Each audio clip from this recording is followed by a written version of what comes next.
Legal education is not just about remembering and cramming sections and case laws. It is also about developing the mindset of justice, responsibility, and advocacy. Hello, everyone, and welcome to Advocate, your advocacy toolkit. It's a skill enhancement program dedicated to empower law students and young legal professionals with knowledge, mindset, skills, and the right guidance to enter the legal industry. I am Purva, along with my co-host Saksham. We are bringing a very special and insightful episode, which I am sure all the students who are currently a little confused and anxious regarding their future in the law industry, it will be very helpful for those. Today, we have a very special guest with us, Dr. Vijay Shankar Pandey, Principal of Ma Vaishno Devi Law College, an institution which has actively contributed in the legal profession. In today's conversation, we will be covering the state of the current legal education in India, the career opportunities and the skills required for those career opportunities, and also how advocate could help become and develop those certain skill sets. So let's begin. Hello sir, welcome to Advocate. It's truly a pleasure to have you with us today. Sir सबसे पहले मैं आपसे आपकी personal journey के बारे में जानना चाहूँगा. मैं ये जानना चाहूँगा कि आप लीगल एजुकेशन में कैसे हैं. आपको क्या किसी ने इस चीज़ के लिए इंस्पायर किया या आपने इस चीज़ को कहीं देखा एंड आपको ऐसा लगा कि नहीं इस जगह मुझे आना चाहिए. एंड आप सर एक एकेडमिक लीडर में किस तरीके से डेवलप हुए, क्या आप हमारे दर्शकों को बता सकेंगे? मेरा एजुकेशन जो है काशी हिंदू विश्वविद्यालय में विद्यार्थी परिषद में एक्टिव रहते हुए मैं एलएलबी में आया था, और एलएलबी करने के बाद जो है एकेडमिक फील्ड में हमारी रुचि रही, तो मैं एलएलएम किया और पीएचडी वहाँ से करने के बाद मेरा एजुकेशन फील्ड में पहला प्राइवेट लॉ कॉलेज 2002 में खुला था, वहाँ मैंने शुरू किया. फिर जो है बलरामपुर में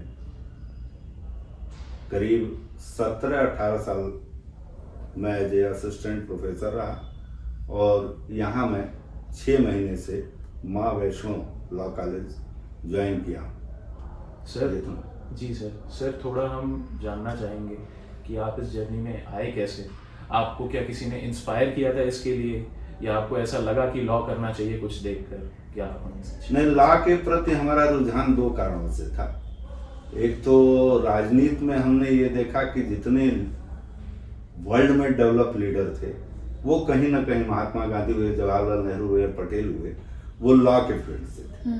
तो मेरी एक रुचि यह थी कि लॉ आखिर ऐसा क्या चीज़ है कि दुनिया में सारे लीडर जो हैं वो लॉ से हैं. तो मैंने लॉ पढ़ा, और पहला मेरी शुरुआत वो रही. बाद में हमारे 1-2 रिलेटिव भी लॉ फील्ड में थे, तो उनसे भी हम इंस्पायर थे, और फिर उसके बाद मैं टीचिंग में चला आया. हमारे साथ के काफ़ी लोग जो है जुडिशरी में हैं, और काफ़ी लोग प्रैक्टिस में हैं, सुप्रीम कोर्ट में भी प्रैक्टिस कर रहे हैं. तो यह फील्ड जो है बहुत चैलेंजिंग भी है, और सेकेंडली वर्तमान समय में जो है इसमें काफ़ी डेवलपमेंट हो रहे हैं और अपॉर्चुनिटी भी बहुत आ रही है. तो सर फिर जैसे कि अब एजुकेशन की जो फील्ड है हमारी, अब नेशनल एजुकेशन पॉलिसी जैसे आई है, हमारा एजुकेशन की फील्ड में बहुत ज़्यादा चेंजेस अब आ रहे हैं, और कंपटीशन बहुत ज़्यादा बढ़ गया है. इंडस्ट्री जो है उसकी नीड्स बहुत ज़्यादा, ज़रूरतें बहुत चेंज हो गई हैं. तो पहले के मुकाबले अब आप कैसे, आपको क्या चेंजेस दिखाई देते हैं, और इंस्टीट्यूशंस जो हैं जैसे कि माँ वैष्णो देवी लॉ कॉलेज, इनका क्या कंट्रीब्यूशन रहा है इन चेंजेस में, या फिर इन चेंजेस को डील करने में? नहीं, पहले से अगर देखा जाए तो न्यू एजुकेशन पॉलिसी तो लॉ के फील्ड में जो चेंज हुए हैं उनमें इसका थोड़ा बहुत प्रभाव रहा है, लेकिन लॉ के फील्ड में जो परिवर्तन हुआ हो, चाहे इंडस्ट्री को लेकर हुआ, कॉमर्स को लेकर हुआ है, तो सारे जो चेंजेस हुए हैं उसमें अपॉर्चुनिटी लॉ के भी लोगों की बढ़ी है. पहले जो है विवाद जो है कम थे, अब विवाद बहुत ज़्यादा कमर्शियल, टेक्निकल और यहाँ तक कि जो है कंप्यूटर वगैरह और जी। इस फील्ड में भी तो टेक्निकल भी अब इसके रूट निकलने लगे। पहले ये इतना नहीं था, तो टेक्निकल भी चीज़ों को तो डेवलपमेंट बहुत ज़्यादा हुआ है पहले से। और इस फील्ड में रिक्वायरमेंट है, बहुत बड़ी फोर्स, बहुत लॉ ग्रेजुएट आ रहे हैं, लेकिन उस हिसाब से इसमें जो है जो जानकारियां उनको होनी चाहिए थी वो भी उतना प्रयास हो रहा है, लेकिन अभी बहुत सारी चीज़ों में सुधार की आवश्यकता है। ये तो जरूर। मैं अपने यहाँ के स्टूडेंटों में मैं देख रहा हूँ कि जो प्रैक्टिकल नॉलेज है वो नहीं हो पा रहा था, उसको बढ़ाने के लिए मोड कोड और रीडिंग ड्राफ्टिंग जानने के लिए इनको जो सिखाया जा रहा है वह टाइम इनको थोड़ा और चाहिए। तो कुछ दिक्कतें जो है एजुकेशन फील्ड की हो सकती हैं, लेकिन ये प्रोफेशन है और परफेक्ट होना आवश्यक है। ये तो बात सच है आपकी, परफेक्ट होना काफी जरूरी है। हाँ, केवल डिग्री का कोई मतलब नहीं है, क्योंकि कल को जब प्रैक्टिकल वो जाएंगे तो उनको परफेक्ट, क्योंकि ये प्रोफेशन का मतलब ही होता है कि जो है दक्षता हो। जी सर। सही बात है। सर, एक लॉ स्टूडेंट्स में कॉमन कंसर्न ये रहता है, जैसा कि अभी आपने पॉइंट आउट किया, कि जो ट्रेडिशनल नॉलेज है, मतलब जो लिखी भगत होती है, जो पढ़ाई होती है, वो तो आदमी कर लेता है, लेकिन जो चीज़ प्रोफेशन हमारा डिमांड कर रहा है, जो प्रैक्टिकल स्किल्स हमारी डिमांड कर रहा है, जैसे कि आपने मूड कोड्स के बारे में बात की, आपने इंटर्नशिप्स के बारे में बात करी, लीगल एड सेंटर्स हो गए, ड्राफ्टिंग की बात हो गई, तो सर इसका क्या महत्व है आज के स्टूडेंट्स के लिए? देखिए, कॉलेज में जो लॉ के सेक्शंस पढ़ते हैं या लॉ जानते हैं, उसको इम्प्लीमेंट करने के लिए रीडिंग, ड्राफ्टिंग, कन्वोकेशन जो चाहिए, उसके लिए स्टूडेंट के लिए यह आवश्यक है कि उसकी बारीकियों को जाने।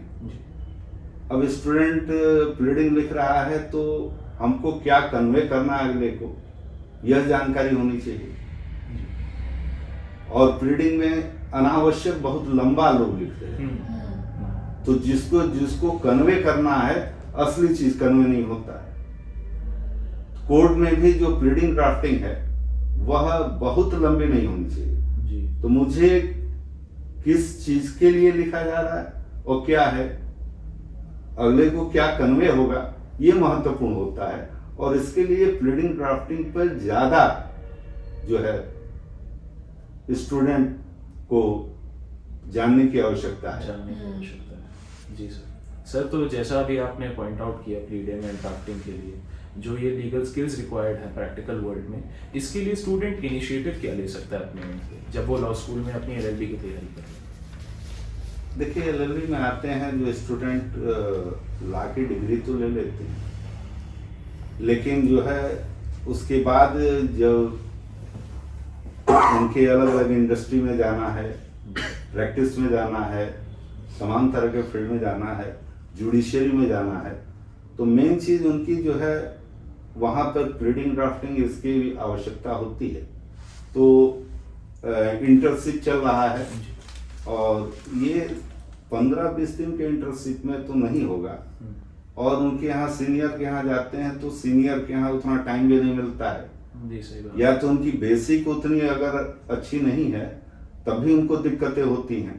तो इसके लिए इस तरह का कोई प्रोग्राम अगर रहता है कॉलेजों में, तो रेगुलर उस चीज को ध्यान दे शुरू से, क्योंकि जहां तक रखा गया है 6 सेमेस्टर में, 3 ईयर के लिए, 5 ईयर के लिए 10 सेमेस्टर में, तो वो 2-4 महीने में सारी चीज सीखना नहीं, इसको शुरू से ही इस पे ध्यान दिया जाए कि वह जो है एडवोकेसी को कायदे से सीख सके। जी सर, जैसे कि अभी आपने मेंशन किया है इतनी सारी चीज़ें, एक बहुत ही इम्पॉर्टेंट पार्ट जिस पे हमें फोकस करने मैं लाना चाह रही हूँ आपका, वो है फर्स्ट जनरेशन लॉयर्स।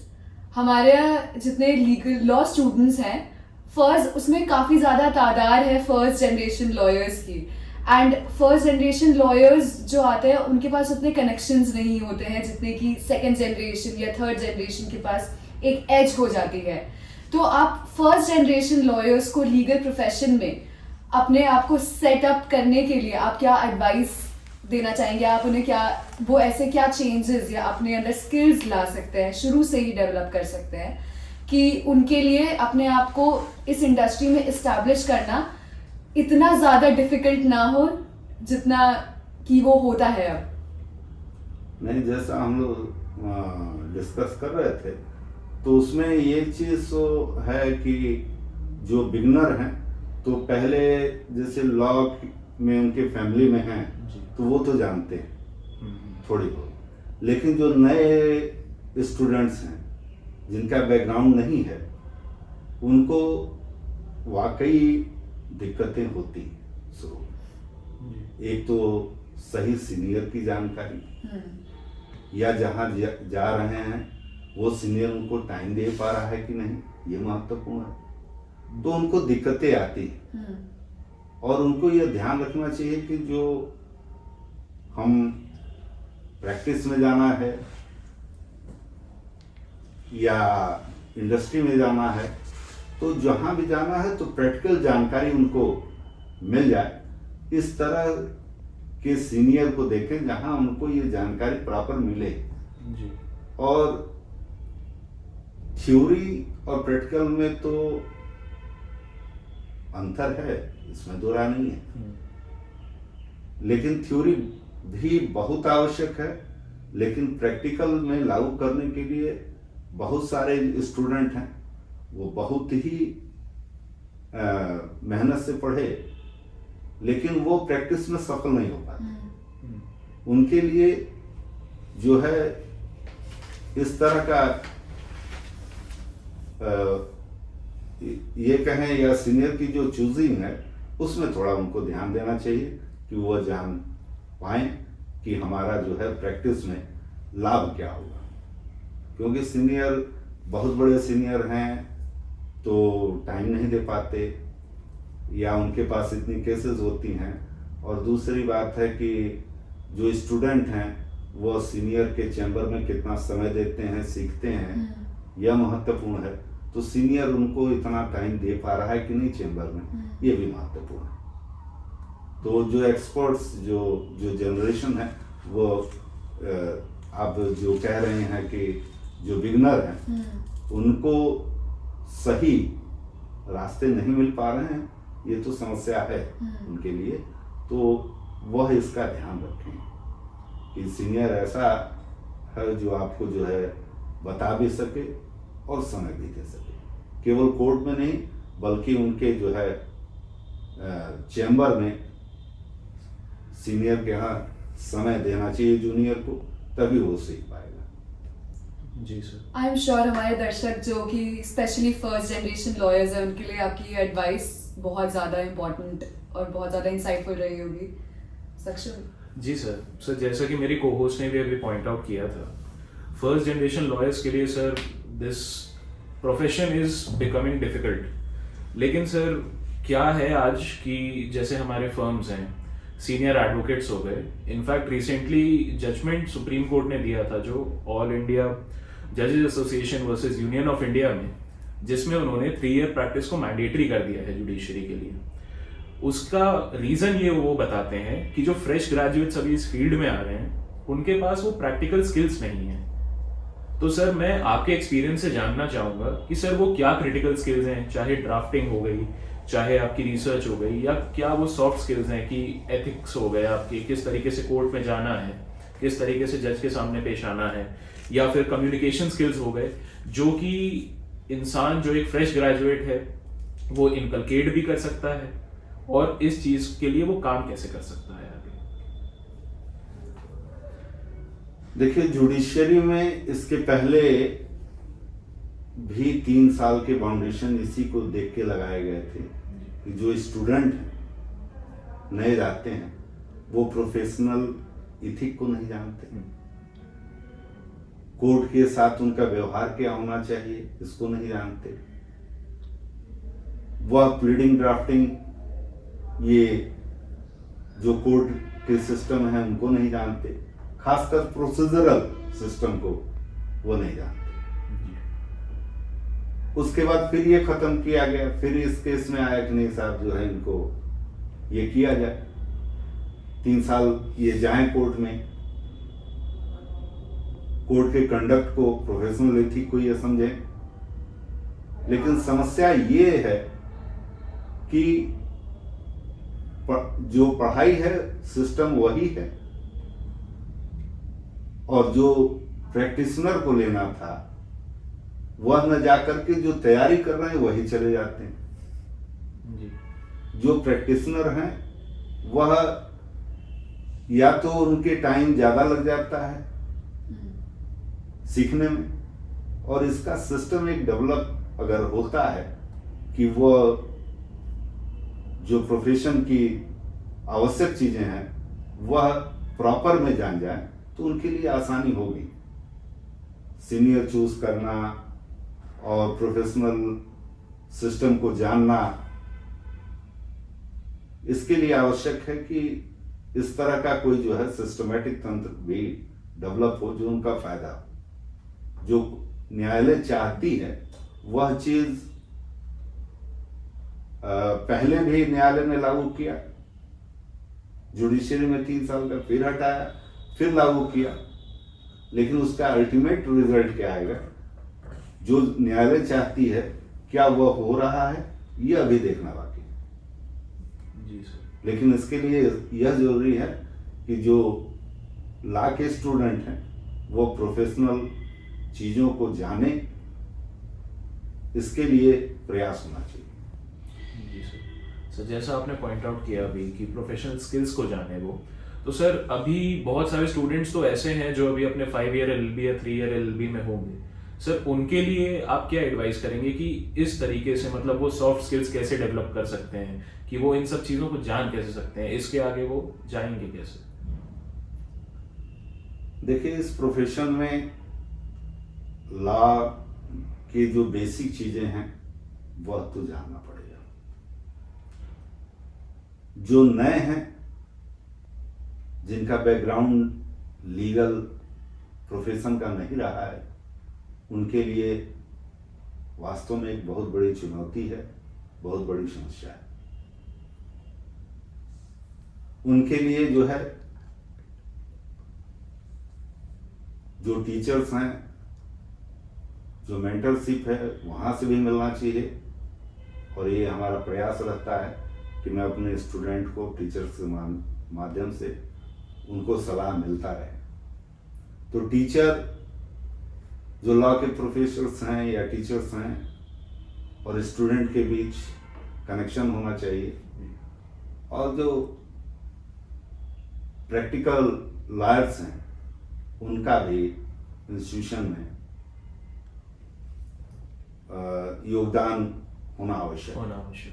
क्योंकि प्रोफेसर या जो लॉ के टीचर हैं वह थ्योरी तो बता देते हैं, उनके द्वारा थ्योरेटिकल ज्ञान दे दिया जाता है, लेकिन जो प्रैक्टिकल प्रोफेशन, जो वकील अधिवक्ता हैं, उनका भी सहयोग इसमें लिया जाना चाहिए, और तभी उनका जो है डेवलपमेंट हो सकता है ज़्यादा बेहतर।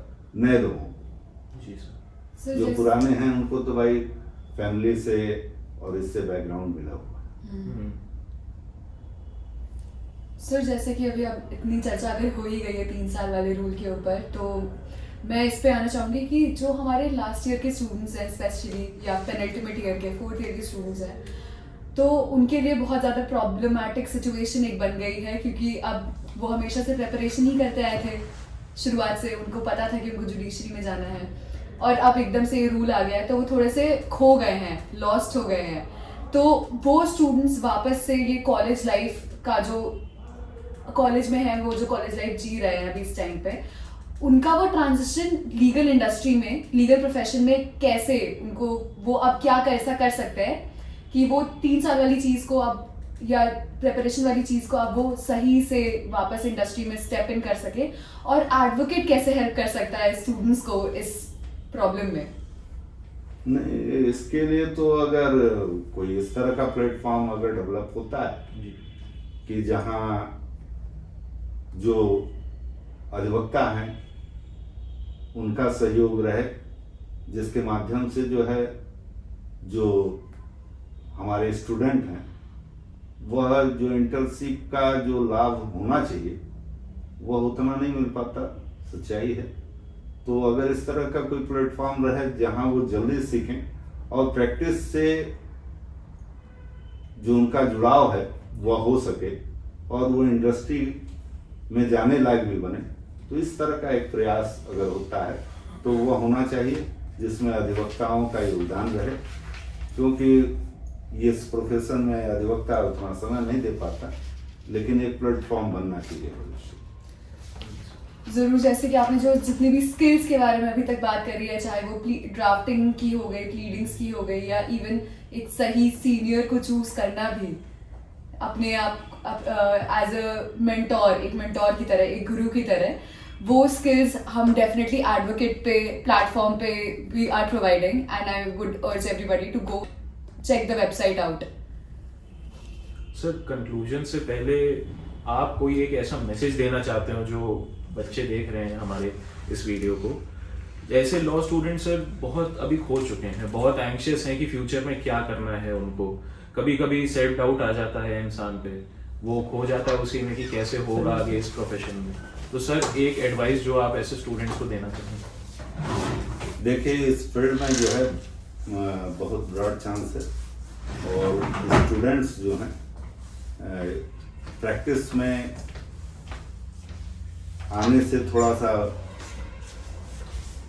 जो है दूरी बनाते हैं, लेकिन यह चैलेंजिंग प्रोफेशन है और इसमें आने के बाद अगर उनका प्रॉपर ट्रेनिंग रहता है तो इसमें ब्राइट फ्यूचर भी है और चैलेंजिंग तो है ही।